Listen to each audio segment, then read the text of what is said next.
ये केवल भारतीय जनता पार्टी है जहां आप बिना कनेक्शन के, मेरे पिताजी कोई सांसद, कोई विधायक नहीं थे, राजनीति में जरूर थे, लेकिन एक सामान्य सा कार्यकर्ता भी सर्वोच्च हाउस में आ सकता है। तो झूठ बोल करके, झूठ के बुनियाद पर इन लोगों ने सरकार बनाया। आज राज्य में बालू का, कोयला का और जितने भी मिनरल्स हैं, इनके लूट का आलम मचा हुआ है। नैरेटिव आप गढ़ दीजिए कि भाई नहीं मिल रहा है, आपके पास क्या आंकड़ा कि नहीं मिल रहा है? नमस्कार, इस वक्त हमारे साथ हैं हजारीबाग के बीजेपी सांसद मनीष जायसवाल। उनसे जानेंगे हजारीबाग के बारे में भी और पूरे झारखंड की राजनीति के बारे में भी। आपका बहुत बहुत स्वागत है। बहुत अभिनंदन। जयंत सिन्हा के बाद मनीष जायसवाल। स्वाभाविक सी बात होती है कि जब कोई बड़ा कद होता है उसके बाद कोई नया आता है तो तुलना होती है। क्या कहेंगे इस पे? देखिए, ये दिखाता है कि हमारे भारतीय जनता पार्टी में कितना ट्रांसपेरेंसी है, कितना जो है कार्यकर्ताओं को बढ़ने का अवसर है। मैं एक सामान्य सा कार्यकर्ता था जिसने अपने करियर नगर परिषद के चुनाव, उपाध्यक्ष के चुनाव से मैंने शुरू किया। उसके बाद 2 टर्म विधायक रहा। पार्टी ने मेरे अंदर पोटेंशियल देखा तो मुझे अपना लोकसभा का टिकट दिया और मैं आज आपके साथ बैठ कर के बात कर रहा हूँ। ये केवल भारतीय जनता पार्टी है जहां आप बिना कनेक्शन के, मेरे पिताजी कोई सांसद, कोई विधायक नहीं थे, राजनीति में जरूर थे, लेकिन एक सामान्य सा कार्यकर्ता भी सर्वोच्च हाउस में आ सकता है। ये भारतीय जनता पार्टी कर सकती है। झारखंड में इसी साल विधानसभा का चुनाव है। बीजेपी की स्ट्रेटजी का पार्ट है कि लगे कि कुछ गड़बड़ है तो कैंडिडेट बदल देती हैं। नगर निगम से लेकर के और संसद तक, लोकसभा तक ही लागू होता है। तो आपको क्या लगता है इस बार के विधानसभा चुनाव में क्या परिदृश्य बन रहा है? देखिए, हम लोग 3-4 चीज़ों को लेकर के चुनाव में जाना चाहते हैं। सबसे पहला, आप पिछले बार ये जो अभी वर्तमान का जो इंडिया गठबंधन है, इसके मैनिफेस्टो को देखें, कांग्रेस के मैनिफेस्टो को देखें, जेएमएम के मैनिफेस्टो को देखें, आरजेडी के मैनिफेस्टो को देखें, तो एक चीज़ बड़ा कॉमन था कि हम लोग नौकरी देंगे, पर ईयर 5 लाख नौकरी देंगे, और अगर नौकरी नहीं दे पाएंगे तो बेरोजगारी भत्ता देंगे। तो जितने भी इनके इलेक्शन के जो वायदे थे वो लगभग शून्य हो गए। अभी तक ये लोग 12,000 ही नौकरी, 4, 4.5, बल्कि कहेंगे तो 4.5 साल होने चला, अभी केवल इन्होंने 12-13 हज़ार नौकरी ही जो है पूरे झारखंड में दिया है। तो झूठ बोल करके, झूठ के बुनियाद पर इन लोगों ने सरकार बनाया और अब जनता को अफसोस हो रहा है, पहला। दूसरा, नक्सलवाद जो समापन पर था आज पुनः अपना सर उठा रहा है। आज आप देखिए, हजारीबाग में 2-3 दिन पहले नक्सलवादियों की घटना हुई है, उन्होंने ट्रक्स चला दिए हैं। धनबाद आप जाएंगे अगर तो देखिएगा कि लोग अपना बोर्ड्स, जो दुकान में बोर्ड होता है जिसमें प्रोप्राइटर का नाम और टेलीफोन नंबर लिखते हैं, वो ये लोग हटा दे रहे हैं, क्योंकि उस बोर्ड से जो अपराधी प्रवृत्ति के लोग हैं वो फ़ोन करके उनसे जो है वसूली करने का काम कर रहे हैं। आज राज्य में बालू का, कोयला का और जितने भी मिनरल्स हैं, इनके लूट का आलम मचा हुआ है। आज लिजिटिमेट बालू 4.5 साल के बाद भी उपलब्ध नहीं है। जो बालू 2200 रुपये में उपलब्ध था ट्रैक्टर पीछे, आज 6-7 हज़ार में है।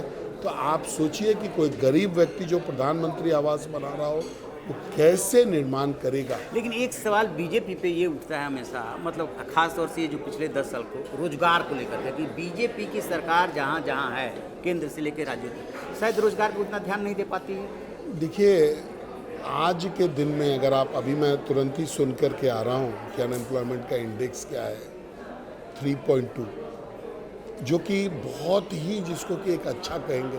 तो आज के दिन में दिक्कत कहाँ होती है कि आप केवल सरकारी नौकरी को ही सरकारी नौकरी मानते हैं, और अगर सरकारी नौकरी को छोड़ करके अगर सरकार जॉब के ऊपर अपॉर्चुनिटीज़ को क्रिएट करती है, बिजनेस के माध्यम से, प्राइवेट जॉब्स के माध्यम से, जो प्राइवेट कंपनीज हैं उनके माध्यम से, तो क्या वो रोजगार के साधनों में आता है कि नहीं आता? अगर आता है, हाँ। समय अगर आता है तो वर्तमान समय में आप देखिएगा कि ये हम लोगों के टेन्योर में रोजगार के अवसर चरम पर हैं। आज आप नेट खोलिए, आज आप लाखों आवेदन का इनविटेशन आप देखेंगे कि प्राइवेट कंपनीज के द्वारा है कि भाई आप इस पद पर और ये कर सकते हो और उस पद पर कर सकते हैं। अब आप देखिएगा कि नरेंद्र मोदी जी का फोकस कौशल विकास पर बहुत ज़्यादा रहा।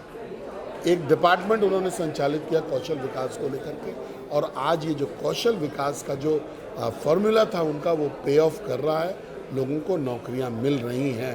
ये एक नैरेटिव आप गढ़ दीजिए कि भाई नहीं मिल रहा है, आपके पास क्या आंकड़ा कि नहीं मिल रहा है? एक बात बताइए कि जो ये अग्निवीर योजना है और जो लोकसभा चुनाव हुआ है, मैंने गांवों तक जा करके देखा है, ये आवाज़ बहुत देर से सुनाई दे रही है कि ये सरकार ठीक नहीं कर रही है। देखिए, जो योजना के पीछे का जो लक्ष्य है, पहले सबसे पहले आपको उसको सोचना चाहिए। भारत में सियाचिन है, भारत के इतना डिफ़िकल्ट टेरेन कहीं पर भी नहीं है। यहाँ पर थार का रेगिस्तान भी है, रेगिस्तान भी है, यहाँ पर जो है बहुत ठंड मौसम के सियाचिन के ग्लेशियर्स भी हैं, यहाँ पर पानी वाला इलाका बांग्लादेश भी है। तो इन सभी जगहों पर हम लोगों को अपना जो है बॉर्डर का यंग चाहिए। मान लिया प्रधानमंत्री ने भी इस पे सफाई दी थी। कौन करेगा? अब 50 साल 55 साल के लोगों को अगर आप बॉर्डर पे लगाएंगे ऐसे डिफिकल्ट ट्रेन में, तो क्या आप समझते हैं क्या कि वो इस चीज़ों को हैंडल कर सकेंगे? तो हमारा आर्म्ड फोर्सेस यंग होना चाहिए, पहला क्राइटेरिया। दूसरा कि उनके जॉब का सिक्योरिटी होना चाहिए।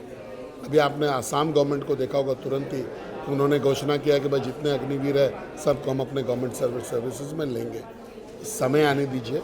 मैं आपको अभी से भी बता रहा हूँ कि ये अग्निवीर जो लोग यहाँ से निकलेंगे, जो आगे नौकरी करना चाहेंगे, उनका एक सुरक्षित भविष्य प्राइवेट सेक्टर से लेकर के गवर्नमेंट सेक्टर में होने वाला है। अंतिम सवाल, बीजेपी की सीटों की संख्या घटी, बीजेपी नेता के रूप में, बीजेपी सांसद के रूप में क्या सोच रहे हैं कि आखिरकार कहाँ चूक हुई, कहाँ हम नहीं समझा पाए जो ये रिजल्ट आया? देखिए, एक झूठ का नैरेटिव, दो चीज़ों से मैं इसको कैटेगराइज करूंगा। एक तो पहला कि हम सभी लोग जानते हैं कि अंग्रेजों का एक शासन करने का तरीका था डिवाइड एंड रूल।